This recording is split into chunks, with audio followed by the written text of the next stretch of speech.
Hello အားလုံးပဲမင်္ဂလာပါ About Us blog လေးကနေပြန်လည်ကြိုဆိုလိုက်ပါတယ်ဒီနေ့ကတော့ Ottawa Downtown Snowflake Kingston Park မှာကျင်းပတဲ့ Winterlude Festival ကိုသွားလိုက်ခဲ့တယ်ဝင်ကြေးလဲ free အထက်က Winter Activity တွေကလည်း free ဖြစ်တဲ့အပြင်ဓာတ်ပုံဝါသနာအိုးလေးတွေအတွက်ဓာတ်ပုံရိုက်လို့ရတဲ့နေရာတွေလည်းအများကြီးနဲ့အရန်လှတဲ့ Winter Event တစ်ခုပါ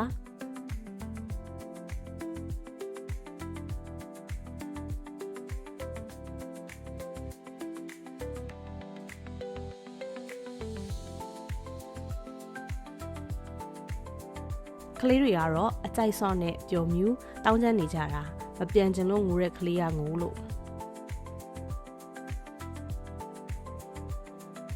ဒီ festival ကို Department of Canadian Heritage ကဦးစီးကျင်းပပြီးတော့1989ကလေးကနေပြီးတော့စတင်ကျင်းပခဲ့တယ်လို့သိရတယ်ဒီနှစ်ကတော့ January 30ကနေပြီးတော့ February 16အထိကျင်းပပြီးတော့လူတော်တော်စီတဲ့ပွဲတော်တစ်ခုပါ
activity တွေက free ဆိုတော့ဘယ်နေရာဖြစ်ဖြစ်လူတန်းစီရတာတော်တော်များတယ်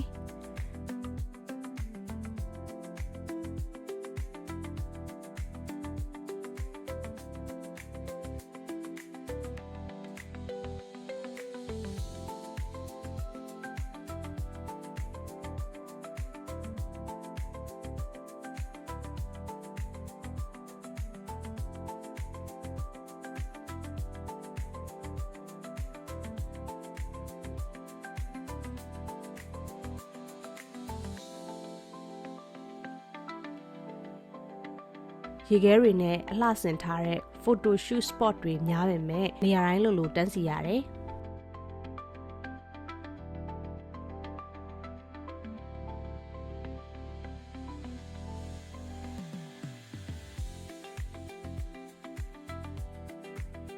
ဒါပေမဲ့အရန်လာပြီးလှုပ်ထားတာတွေကဒီတေးကြတော့မြင်ဘူးရတာနဲ့ကိုအတော်တန်နေပါတယ်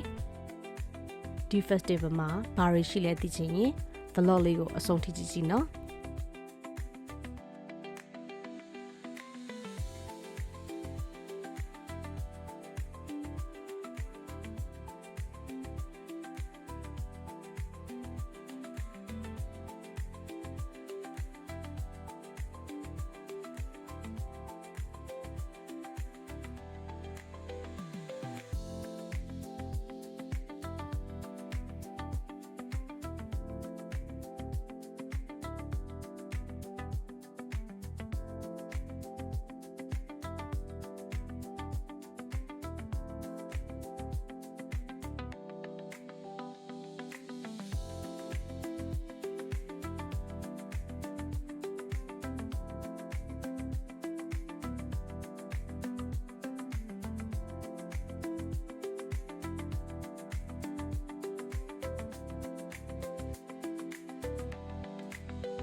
ဗီဒီယိုလေးကိုအဆုံးထိကြည့်ပေးလို့ကျေးဇူးပါ